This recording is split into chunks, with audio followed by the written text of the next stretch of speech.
आकाशवाणी गोरखपुर से समाचार दर्शन।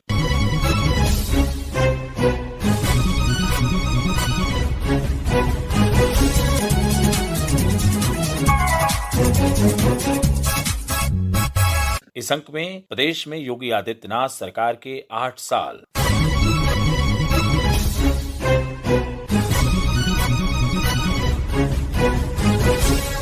प्रदेश में योगी आदित्यनाथ के नेतृत्व वाली सरकार ने आज 8 वर्ष पूरे कर लिए। इस अवधि में प्रधानमंत्री नरेंद्र मोदी के विजन को निरंतर आगे बढ़ाते हुए उत्तर प्रदेश को उत्तम प्रदेश बनाने के प्रयास किए गए हैं। इन 8 वर्षों में राज्य के चतुर्दिक विकास के लिए किए गए प्रयासों का प्रभाव जानने के लिए हमारे संवाददाता ओम अवस्थी ने वरिष्ठ पत्रकार सुधीर मिश्रा से खास बातचीत की। 8 वर्षों में उत्तर प्रदेश निवेशकों को आकर्षित करने में कितना सफल हुआ है, प्रदेश में युवाओं के लिए रोजगार, स्वरोजगार के कितने मौके बढ़े हैं, पर्यटन, पर्यावरण, कृषि, शिक्षा और स्वास्थ्य जैसे क्षेत्रों में प्रदेश ने कितनी प्रगति की है, इन सब पर चर्चा करने के लिए आज हमारे साथ हैं वरिष्ठ पत्रकार सुधीर मिश्रा जी। आकाशवाणी समाचार में आपका स्वागत है। नमस्कार। प्रदेश सरकार बीते 8 वर्षों में उत्तर प्रदेश को उत्तम प्रदेश बनाने के प्रयास में कितना सफल हुई है? मुझे लगता है कि काफी कामयाबी मिली है उत्तर प्रदेश को बीते 8 सालों में, क्योंकि सबसे बड़ा जो उत्तर प्रदेश की पूरे देश में अगर हम पहले कभी जाते थे तो बदनामी कानून व्यवस्था को लेकर होती थी कि उत्तर प्रदेश को माना जाता था कि यहाँ पे अपराधियों का गढ़ है। लेकिन बीते 8 साल में जिस तरह से बड़े बड़े यहाँ के जो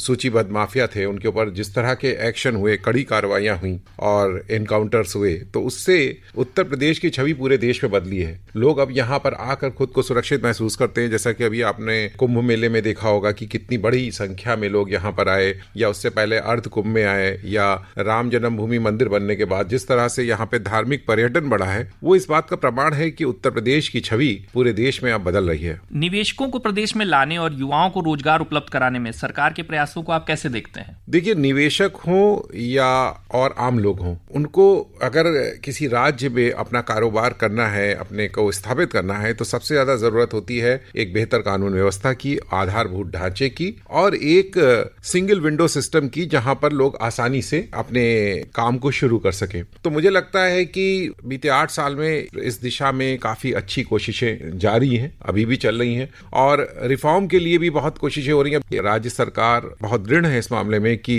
वो लोगों को दिक्कत ना होने दे और उत्तर प्रदेश में निवेश के लिए बढ़िया माहौल बने। ये ग्लोबल इन्वेस्टर समिट के बाद जो एक माहौल बना है और निवेश उत्तर प्रदेश की ओर आ रहा है, इससे रोजगार के कितने अवसर बढ़ रहे हैं? क्या युवाओं को बहुत फायदा होगा, बाहर नहीं जाना होगा? देखिए, इसमें प्रयास तो शुरू हुए हैं निश्चित तौर पर, और काफी कुछ इंडस्ट्रियां आई भी हैं उत्तर प्रदेश में। मुझे लग रहा है कि अभी बाहर की इंडस्ट्री जो आकर यहाँ पे काम करना शुरू कर रही है, पहले नोएडा में और एनसीआर में ही आती थी, लेकिन अब लग रहा है कि राज्य के दूसरे हिस्सों में भी वो जा रही हैं। इससे भी ज्यादा अच्छी बात यह है कि जो इनका ODOP जो स्कीम है, वन डिस्ट्रिक्ट वन प्रोडक्ट का जो एक योजना है, जिसमें हर जिले का जो एक अपना उत्पादन है या एक उसकी पहचान है, उसमें जो इंडस्ट्री डेवलप कर रही है, उसमें जो कुटीर उद्योग डेवलप कर रहे हैं, उसमें जो आम लोगों की सहभागिता बढ़ रही है, वो मुझे लगता है कि वो ज़्यादा इंपॉर्टेंट है, क्योंकि लोग ऑलरेडी वो पहले से काम कर रहे थे और अब उनको सरकार नई योजनाओं के थ्रू, सब्सिडीज के थ्रू और उनके लिए एक्सपोर्ट का अच्छा माहौल बनाकर जो उनको सुविधाएं दे रही है, उससे कई शहरों में पहले के मुकाबले कामगारों का जो स्तर है, आर्थिक स्तर है, जो उनका सामाजिक स्तर है, वो ऊपर उठा है। आपने जैसा कि बताया कि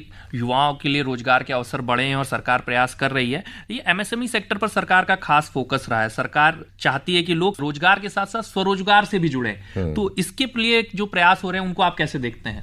देखिए, जो सरकार के दावे हैं उसके मुताबिक MSME क्षेत्र में 90 लाख से अधिक रोजगार के अवसर पैदा हुए हैं। प्रदेश के निर्यात को करीब 86,000 करोड़ से बढ़ाकर 2 लाख करोड़ पहुंचाने में ODOP जो स्कीम है, वन डिस्ट्रिक्ट वन प्रोडक्ट, उसका बहुत योगदान है। MSME और ODOP इन्हीं से ज्यादा रोजगार निकल के आ रहे हैं। प्रदेश को 1 ट्रिलियन की इकोनॉमी बनाने के लक्ष्य को हासिल करने के लिए सरकार लगातार आगे बढ़ रही है। इंफ्रास्ट्रक्चर और ट्रांसपोर्ट सेक्टर में जो काम है, उनका कितना सकारात्मक योगदान आपको इसमें दिखता है? आप अगर आज से 8 साल पहले उत्तर प्रदेश में हवाई जहाजों की कनेक्टिविटी देखें, एयर कनेक्टिविटी देखें और आज की कनेक्टिविटी देखें, आज के एयरपोर्ट्स की संख्या देखें और पहले के एयरपोर्ट्स की संख्या देखें, तो आपको बहुत बड़ा अंतर नजर आएगा। अब कितनी फ्लाइट्स, कितनी ज्यादा, मतलब कई गुना हो गई हैं। अब इलाहाबाद में फ्लाइट्स आ रही हैं, अयोध्या में फ्लाइट्स आ रही हैं, हैं, और लखनऊ में एयरपोर्ट का विस्तार हो रहा है, वाराणसी में हो रहा है, और छोटे शहरों में कानपुर में भी फ्लाइट्स आ रही है। तो पहले के मुकाबले एयर कनेक्टिविटी बहुत बड़ी है, और बुंदेलखंड एक्सप्रेसवे बन रहा है, और पूर्वांचल एक्सप्रेसवे बन गया है, और आगरा एक्सप्रेसवे पहले से है। तो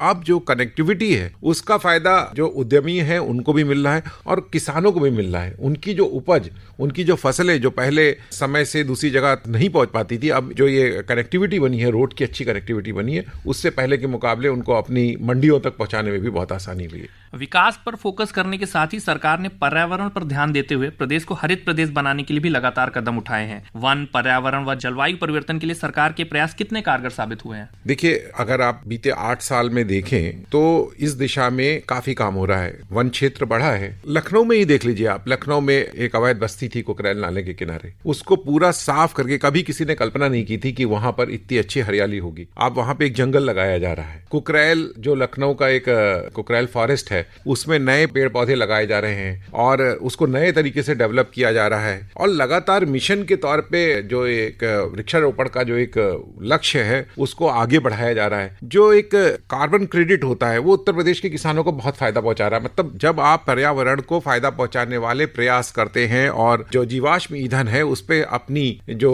निर्भरता है उसको कम करते हैं, तो वो हमारे राज्य के नागरिकों के हित में जाता है, उनकी आमदनी बढ़ती है। तो पर्यावरण के क्षेत्र में उत्तर प्रदेश सरकार ने काफी अच्छा काम किया है। आम लोगों के लिए स्वास्थ्य और शिक्षा दो बहुत महत्वपूर्ण क्षेत्र हैं। प्रदेश सरकार ने इन दो क्षेत्रों पर कितना फोकस किया है, इस पे आप कैसे देखते हैं? खास करके जो स्वास्थ्य में मेडिकल सीटों बढ़ाने की बात हो, या फिर स्कूली बच्चों को ड्रेस देने की बात हो, या फिर उन्हें टैबलेट देने की बात हो, इसका कितना असर दिखता है? देखिए, एजुकेशन में अगर आप प्रोत्साहन देते हैं, जैसे कि अभी स्कूटी देने की बात हुई है या टैबलेट देने की बात हुई है, तो उससे जो एग्जाम दे रहे हैं, परीक्षा देने वाले बच्चे हैं, उनका मनोबल बढ़ता है और उनको लगता है कि सरकार उनका ख्याल रख रही है, और उत्साह बढ़ता है कि हम अपने परीक्षाओं को और अच्छे से तैयारी करें। जहां तक स्वास्थ्य सेक्टर की बात है तो स्वास्थ्य के क्षेत्र में काफी काम हुआ है। आप देखिए, मेडिकल कॉलेजेस की संख्या काफ़ी बढ़ गई है, मेडिकल सीट्स दुगने से ज़्यादा हो गई हैं, और अभी जो नई कोशिशें हो रही हैं, जो मतलब कि सैटेलाइट के थ्रू, क्योंकि अब पूरी टेक्नोलॉजी बदल रही है, आर्टिफिशियल इंटेलिजेंस आ रहा है, तो काम करने का तौर तरीका बदल रहा है। तो मेडिकल सेक्टर में भी इसकी बहुत सारी संभावनाएं हैं जहाँ पे काफ़ी बदलाव होंगे। सबसे बड़ी समस्या जो थी और हमेशा से थी कि डॉक्टरों की कमी। हमारे पास सेंटर्स तो थे, जिला अस्पताल तो थे, उपकेंद्र तो थे, सामुदायिक स्वास्थ्य केंद्र तो थे, लेकिन हमारे पास डॉक्टरों की बहुत कमी थी। तो अब ये लग रहा है कि जिस तेजी से नए मेडिकल कॉलेजेस बने हैं, अगले 3-4 साल में डॉक्टरों की जो कमी की पुरानी शिकायत है वो भी दूर हो जाएगी। जी, उत्तर प्रदेश में पर्यटन की अपार संभावनाएं, खासकर धार्मिक पर्यटन की बात हो या महाकुंभ में जिस तरह की भीड़ हमने देखी, जिस तरह से देश और दुनिया से पर्यटक यहाँ पहुंचे, प्रदेश की अर्थव्यवस्था में यह क्षेत्र कितना अहम रोल निभाएगा? देखिए, निभाएगा की तो बात नहीं, अब तो निभा रहा है। अगर आप उत्तर प्रदेश का धार्मिक पर्यटन देखिए, उत्तराखंड के अलग होने के बाद ये माना जाता था कि अब उत्तर प्रदेश में ताजमहल और वाराणसी के अलावा और क्या देखने लायक बचा है। लेकिन पर्यटन के मामले में निश्चित तौर पे काफी काम हुआ। धार्मिक पर्यटन में मथुरा, अयोध्या और वाराणसी तो है ही है। अयोध्या का आप डेवलपमेंट देख रहे हैं कि किस तरह से हो रहा है। वहां मंदिर बनने के बाद से कितनी बड़ी तादाद में देश और दुनिया से लोग आ रहे हैं, तो निश्चित तौर पे इसका फायदा अयोध्या को तो मिल ही रहा है। अड़ोस पड़ोस के जिलों को, जैसे श्रावस्ती और नेपाल सीमा पर जो बौद्ध सर्किट है, वो भी एक नया कनेक्ट बन रहा है। और वाराणसी, अयोध्या, प्रयाग, ये 3 एक कनेक्शन ये नया बनना है कि जो लोग एक जगह आते हैं वो बाकी दोनों जगहों पे भी जाते हैं।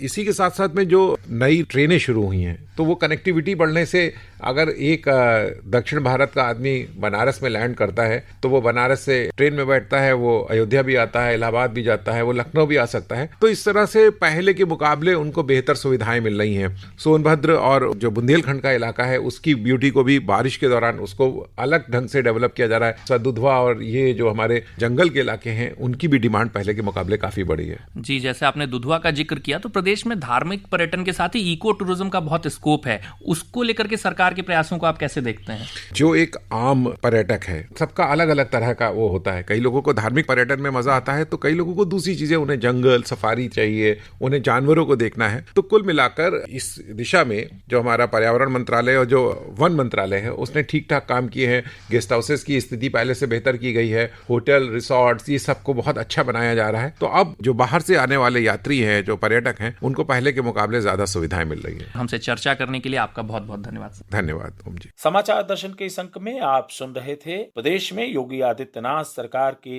8 साल। इसी के साथ संपन्न होता है समाचार दर्शन का यह अंक। संपादन ओम अवस्थी और वाचन वेद प्रकाश पाठक।